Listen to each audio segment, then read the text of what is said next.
Regresamos, Steve, en esta conversación. Bueno, antes de continuar sobre el contenido de este informe, de este Índice de Paz México 2013, cuénteme, Steve, sobre este Instituto de Economía y Paz. Sure. Okay. Seguro. Pues bueno, el Instituto de Economía y Paz fue fundado para estudiar la intersección entre las empresas, la paz y la economía, y tiene un énfasis especial en lo que son mediciones, sobre todo en lo que respecta a la paz negativa, que se expresa en la forma de abstinencia de violencia o miedo a la violencia, pero también la paz positiva, que es la actitud o las actitudes, instituciones y las estructuras que dan lugar a sociedades pacíficas.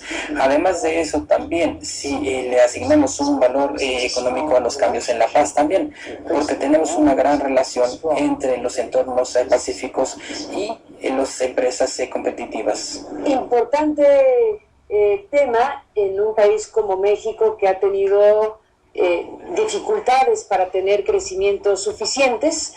Este mismo año hemos tenido baja de expectativa en nuestro crecimiento económico. Uno podría asociar la realidad del crecimiento económico en México con el conjunto de situaciones que están registradas en este informe, en alguna medida. Sí, la relación que vemos, no voy a comentar en lo que respecta al crecimiento macroeconómico de México.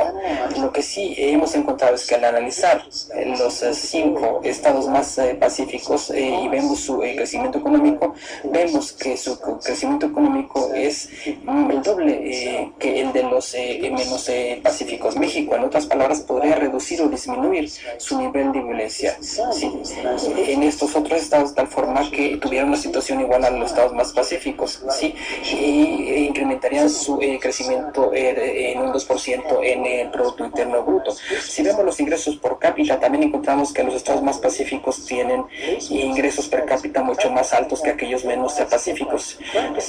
Y si lo comparamos, en un periodo de 10 años, podremos encontrar que los ingresos per cápita se han incrementado sustancialmente en los estados más pacíficos y solo marginalmente en aquellos menos pacíficos.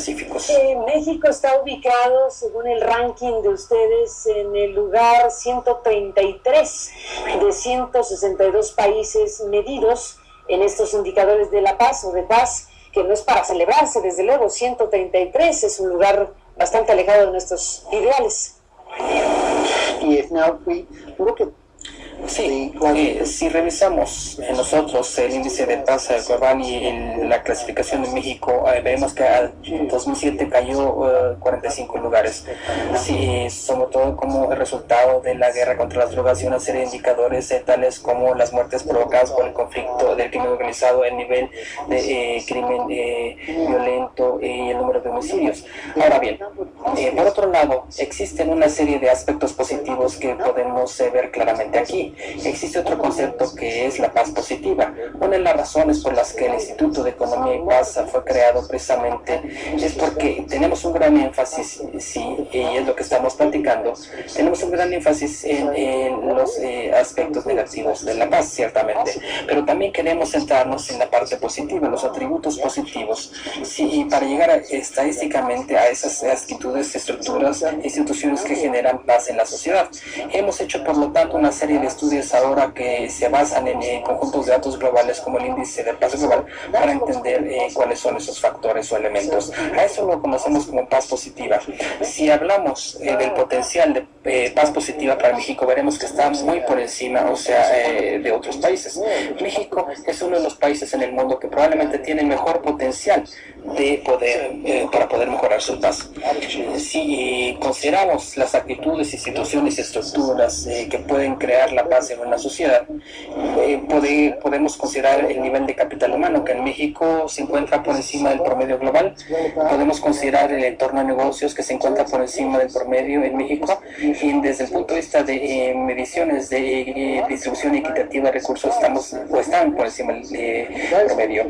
Y este último aspecto puede sorprender a muchos mexicanos, pero esas mediciones consideran aspectos tales como el empleo juvenil y el valor de la juventud en una sociedad, el índice de desarrollo humano de Naciones Unidas, las tasas de expectativa de vida y las tasas de mortalidad infantil. Y en ese sentido hay cosas positivas. Si revisamos retomamos de nuevo estas actitudes, instituciones, estructuras que dan lugar a la paz, si pasamos al lado negativo, un gobierno con buen funcionamiento, en ese sentido, estamos por debajo del promedio, sí, como resultado del Estado de Derecho, o la falta de él también.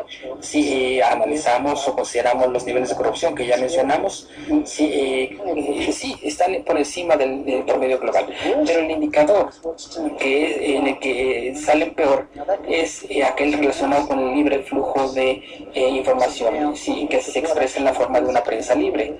Si vemos qué es lo que ha provocado esa caída, estamos hablando del número de periodistas que han sido asesinados durante el ejercicio de su profesión en los últimos 5 años. Sí, no recuerdo, creo la cifra exacta, pero creo que son 119 periodistas asesinados desde el 2007. Ustedes estudiaron los estados de la República Mexicana, los diferentes estados del país. ¿Qué destaca de lo que encontraron sobre algunos lugares donde la violencia está más presente que en otros estados como Guerrero, Tamaulipas, en fin? ¿Qué encontraron ahí?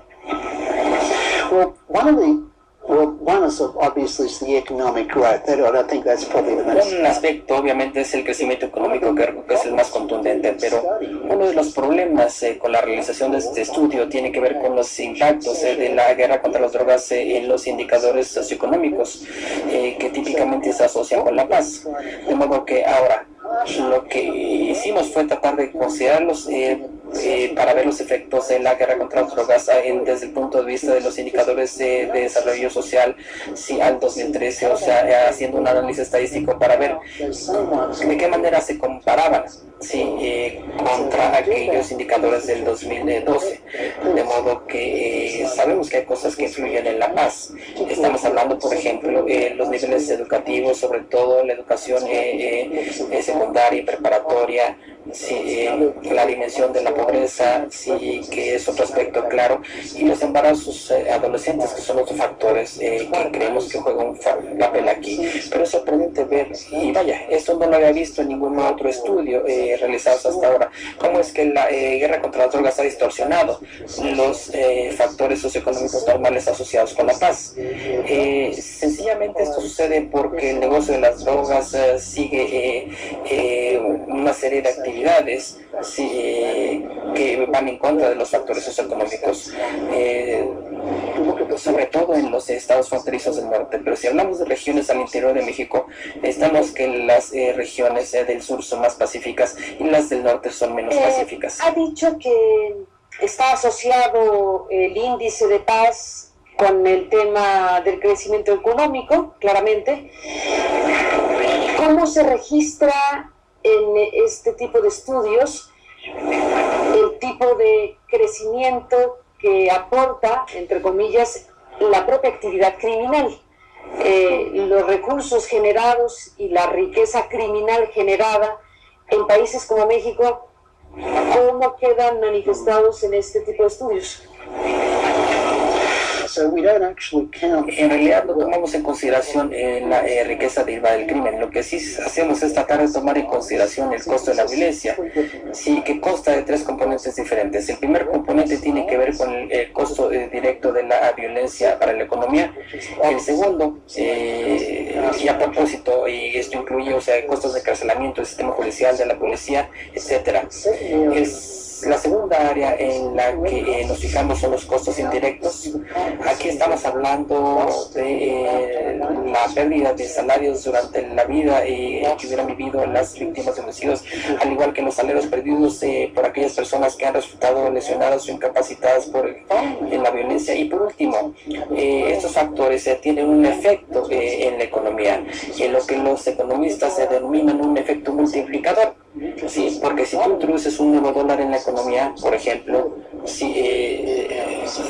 si alguien, o sea, no es asesinado, esa persona va a gastar dinero, lo cual va a generar empleo para otras personas. A eso se le conoce como un efecto multiplicador. Tomamos en consideración estas 3 cosas. Ahora bien, en muchos estudios en México no existen muchos datos acerca de los costos reales de la violencia o de los homicidios, pero si volteamos a los Estados Unidos existen estudios excelentes ahí acerca del costo de la violencia y el costo de los homicidios, y para extrapolarlos al contexto mexicano lo que hicimos fue multiplicarlos por el diferencial entre el ingreso per cápita para México y el ingreso per cápita de los Estados Unidos, sí, con un factor de escalamiento para volverlo pertinente al país de México.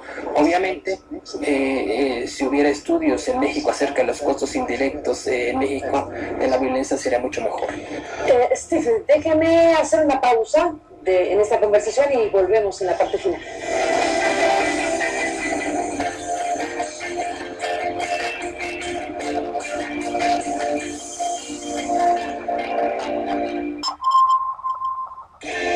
Pues entramos en la parte final de esta conversación sobre este primer índice de paz México 2013. Es la primera vez que este Instituto Mundial, este Instituto de Economía y Paz, decide hacer este estudio sobre México con estas características que hemos estado conversando con Steve. Se terminó el tiempo de la conversación, nos quedan 2 minutos. Steve, ¿cómo cerraría? ¿Cuál es el principal mensaje que para México ustedes dejan con este estudio? Yo creo que podría resumirlo claramente. Si desde el punto de vista negativo, o sea, ahí tenemos la corrupción, la policía, no hemos abordado propiamente, pero si vemos, por ejemplo, el hacinamiento en las cárceles, también eso es otro problema. Es difícil encerrar a todas estas personas si no hay suficientes prisiones. También las tasas de impunidad es otro aspecto muy importante. Y lo que hemos encontrado es que existe una gran relación entre la confianza que los ciudadanos tienen en la policía y las tasas de impunidad asociadas con los homicidios. De modo que eso es la parte negativa. Regresando al lado positivo, México tiene mucho a su favor. Si vemos el paz en México, vemos buenos resultados. Ahora, lo que voy es que con el enfoque o el abordaje adecuado, México debería poder de manera sustancial mejorar sus niveles de paz. Si consideramos el periodo del inicio de la guerra contra las drogas hasta acá, ha bajado 45 lugares México en el índice global. Sí, pero es probable que haya cierta estabilidad que se ha alcanzado en México. Si se alcanza más, habrá espacio para mejorar. Bueno, los claroscuros de un país y el análisis y el registro que se puede hacer a través de este estudio. Steve, gracias por estar en este programa y conversar con nosotros. Sé que tienen proyectos para hacer otros estudios como este en otros lugares del mundo. Cuénteme de los proyectos en el futuro. Definitivamente sí. Nosotros producimos muchos índices, también estamos participando en una serie de diálogos internacionales acerca de paz, por ejemplo, en relación con los objetivos de desarrollo del milenio o la agenda post 2015. Estamos trabajando en la métrica que estará utilizando Naciones Unidas para poder medir la paz y determinar el éxito. En ese sentido, trabajamos con la OCDE en el proceso de desarrollo de mediciones acerca de estados frágiles. También hacemos mucho trabajo de asesoría con el índice de juventud, por ejemplo, en el Reino Unido con organizaciones. Estamos planeando uno sobre Medio Oriente. Estamos considerando la posibilidad de un índice de paz del Medio Oriente con la posibilidad de incluir a diferentes naciones, analizando las actitudes, instituciones y las estructuras que generan la paz ahí. Ahora bien, a partir del trabajo que hemos hecho con el índice de paz global, México sí es fácil relativamente, sí, pero al empezar a ver la posibilidad de hacerlo en el Medio Oriente y sus actitudes, instituciones y estructuras, estamos tratando de ver cómo podremos adaptarnos a estas diferencias culturales. Bueno, seguiremos de cerca lo que harán en estas materias. Por lo pronto, Steve, gracias por venir a hablar de este Índice de Paz México 2013 que se está presentando en México en esta semana. Y bueno, pues estaremos al pendiente de las respuestas, comentarios, reacciones que esto genera en México, en la sociedad y en el ámbito gubernamental. Gracias, Steve, por estar aquí y hasta la próxima. Bienvenido a México. My pleasure. Gracias. Es un placer. Y gracias a usted que nos permitió acompañarles en el programa Pásela Bien y lo esperamos mañana.